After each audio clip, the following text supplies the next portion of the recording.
की गाइड्स मैं आपके लिए लेके आई हूँ केंद्रीय शिक्षक पात्रता परीक्षा यानी कि सीटेट संस्कृत का प्राथमिक स्तर का 1 से 5th वाला प्रथम प्रश्न पत्र है ये। देखिए इसमें जो भी कुछ आता है लिखा हुआ वो सिर्फ संस्कृत में आता है, हिंदी में एक भी स्पेलिंग आपको नहीं मिलेगी, सारा कुछ संस्कृत में आता है। तो देखिए आपको इतना समझने की कुछ ज़रूरत नहीं है कि हम पहले इसका अर्थ समझें सॉल्व करें, टाइम होता नहीं है। टाइम 2.5 घंटा जो होता है यानी कि 2 हाफ, उसमें आपको सारा ही कुछ देखना होता है हर सब्जेक्ट का। तो यानी कि एक सब्जेक्ट के लिए हम आधा घंटा मान कर चलें, तो हमें ये सब समझने की ज़्यादा ज़रूरत नहीं है। सिर्फ हम सबसे पहले क्वेश्चन पढ़ेंगे। देखिए यहाँ लिखा हुआ है अधोलिखित श्लोक पठितवा, यानी कि जो नीचे लिखा हुआ जो श्लोक है उसको पढ़कर तदाधारित प्रश्नों के उत्तर यानी कि 1 से 6 तक के विकल्पों में से छाट कर समुचित उत्तर आपको चित्वा यानी कि लिखने हैं। छाटकर चित्वा मान छाट कर लिखने हैं। तो देखिए आपको ये पैराग्राफ दिया जाएगा, एक इस तरीके से ही एग्जाम में पैराग्राफ आता है। एक काव्यांश का होता है, एक गद्यांश का होता है। ये काव्यांश का पैराग्राफ है, तो आप इसको पहले पढ़िए, समझिए अच्छे से। उसके बाद ज़्यादा डीपली जाने की जरूरत नहीं है, इसका एक एक का अर्थ समझने की ज़रूरत नहीं है। तरव कैन कारणेन नम्रा भवंती, यानी कि पहला है इसका समृद्धि भी, दूसरा है पुष्पोदगमे, तीसरा है इसका नवाम्भुजवी और फोर्थ है फलोदगमे। यानी कि 4 ऑप्शन हमें दिए हुए हैं। पहला है हमारा समृद्धि भी। तरव यानी कि जो होता है वृक्ष फल कैन कारणेन नम्र भवंती, जो फल होते हैं हमारे वो किन कारणों से होते हैं नम तरम माने वृक्ष, वृक्ष जो होते हैं वो किन कारणों से नर्म होते हैं। तो जो वृक्ष होते हैं, तरम माने यहाँ पर वृक्ष है आपका, वृक्ष किस कारण से नम्र होते हैं, नम माने मुलायम यानी कि झुके हुए। तो हमें बताना है पुष्प से, नव यानी कि जो होता है हमारा बादल से, और समृद्धि यानी कि सुख शांति से। तो यहाँ पर आएगा इसका आंसर फलोदगम यानी कि फल से, अर्थात वृक्ष फलों से लद जाने पर नम्र हो जाते हैं, झुक जाते हैं। इसी प्रकार सत्पुरुष की समृद्धि प्राप्त हो जाने पर नत हो जाते हैं। अगर यहाँ पर हमारा सत्पुरुष होता तब हमारा समृद्धि होता। ठीक है, तो इसका पहले का आंसर आएगा फलोदगम।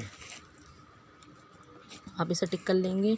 उसके बाद देखिए केसाम वचनम शिला लिखितम अक्षर में भक्ति, यानी कि हमें ज़्यादा पहले हम क्वेश्चन पढ़ेंगे, उसके बाद हमें यहाँ पर जब आंसर देखना है। तो देखिए यहाँ पर इसमें पहले का आंसर आपको मैंने समझा दिया। उसके बाद दूसरा देखिए, पहले का आंसर आप यहाँ पर अंडरलाइन कर सकते हैं।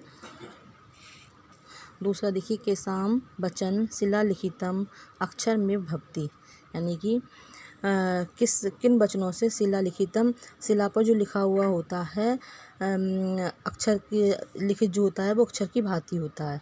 सत्पुरुषों का जो वचन होता है शिला पर जो लिखा हुआ वो अक्षर की भांति अटल होता है, यानी कि जो वह कहता है वह सत्य ही करता है, वाणी में उसकी सत्यता झलकती है। तो देखिए पहला है प्योधिनाम, नराणाम, सताम और परोपकारिणाम। तो देखिए 4 ऑप्शन दिए हुए हैं, इसमें से आपका आएगा सताम। किसकी वाणी में? सत्पुरुषों की वाणी में। तो देखिए यहाँ पर इसका आंसर आप लगा लीजिए सत्पुरुषों की वाणी की। देखिए इस लाइन में नहीं है, इस लाइन में नहीं है। उसके बाद आपका आ जाएगा ये शिला लिखिता अक्षरम। आगे देखिए क्वेश्चन नंबर 3 देखिए आपका काष्ठात् इतस्य किम विशेषण मत्र प्रयुक्तम। तो देखिए इसके हैं मध्यमानात्, शोकात्, संचयात् और दानात्। तो ये बताया गया काष्ठ से अलग होकर किस काष्ठ से जो है शब्द का किस विशेषण से प्रयुक्तम है। तो देखिए इसका आएगा आपका अर्थ, इसका समझ लीजिए, पहले अर्थ समझ लीजिए एक बार इसका आप अच्छे से। अर्थात यानी काठ के लिए संप्रति वाक्य में विशेषण, कौन से विशेषण का प्रयोग हुआ है। तो आपका यह आ जाएगा मध्यमानाद। इसका आंसर आ जाएगा आपका मध्यमानाद। ठीक है, आपके 4 क्वेश्चन हो गए। क्वेश्चन नंबर 5 देखिए अब इधर, वही इत्यर्थ किम पर्याय पदम मत्र प्रयुक्तम। तो देखिए एक है गौरवम, अग्नि, घना, भूमि। तो देखिए वही यानी कि अग्नि, इस पद में पर्याय शब्द यानी कि इसका पद का पर्यायवाची शब्द कौन सा है। तो देखिए गौरवम नहीं है, घना नहीं है, भूमि नहीं है, इसका है अग्नि। वही माने भी अग्नि ही होता है।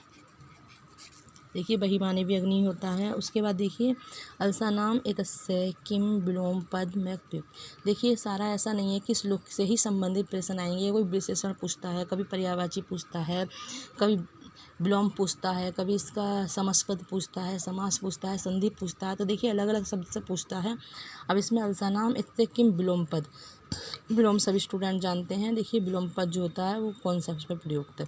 तो अल्सानाम प्रयोदनाम नहीं होगा, नराणाम नहीं होगा, परोपकारी नाम भी नहीं होगा, इसका होगा सोसा नाम यानी कि उत्साह। आलसी का जो होता है विलोम जो होता है आलसी का वो बनेगा सहो सहा नाम यानी कि सोसा नाम नरास्ते नराणाम अर्थात उत्साही व्यक्ति के लिए कुछ भी असाध्य नहीं होता। अलसा नाम का विलोम शब्द सोत्साह नाम होगा अर्थात आलस्य का विलोम ही उत्साह है। देखिए सोत्साह नाम का अर्थ होगा उत्साह। आगे देखिए जायते यदि क्रियापद से कर्तम पद किम, जायते जो क्रियापद का कर्तापद क्या है, यह कर्तापद पूछा गया है। तो जायते का रिपु भी नहीं होगा, भूमि भी नहीं होगा, जायते का शोक भी नहीं होगा, इसका होगा अग्नि। यानी कि जायते क्रियापद का जो कर्ता पद होगा वो अग्नि होगा, जैसा कि श्लोक में कहा भी गया है काष्टे अग्नि जायते। देखिए इधर कहा भी गया है काष्टे अग्नि जायते। देखिए कुछ क्वेश्चन श्लोक के अंदर से आते हैं, लेकिन कुछ 2-4 क्वेश्चन वो अलग से ही कई बार रख देते हैं। अब देखिए दूसरा पैराग्राफ